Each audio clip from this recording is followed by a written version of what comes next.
Hi friends, அனைவருக்கும் காலை வணக்கம். இன்னைக்கு ஞாயிற்றுக்கிழமை எங்கள் வீட்டில் என்ன சமையல்னு சொல்லி வாங்க பார்க்கலாம். இன்னைக்கு என்ன ஸ்பெஷல்னு பார்த்தீங்கன்னா மதுரை மீனாட்சி அம்மன் கோயில் புளியோதரை தான் இன்னைக்கு ஸ்பெஷல். வாங்க பார்க்கலாம் எப்படின்னு. நல்ல காஞ்ச மிளகா, கருவேப்பிலை, வேர்க்கடலை, கடலைப்பருப்பு, உளுந்தம்பருப்பு, எள்ளு எல்லாம் வறுத்து போட்டு செஞ்ச தொக்கு ரெடி ஆயிடுச்சு. புளியோதரை தொக்கு மாதிரியான சாதமும் ரெடி ஆயிடுச்சு. வாங்க கிளறலாம்.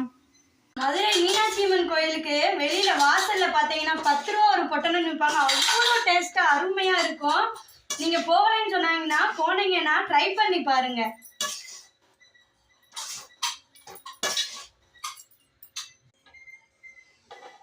மனமே ரொம்ப அருமையா இருப்பாங்க. இதுல பார்க்க உங்களுக்கு கலர் இப்படி மங்களா தெரியும். தொட்டுக்கிற உருளைக்கிழங்கு வறுவல்.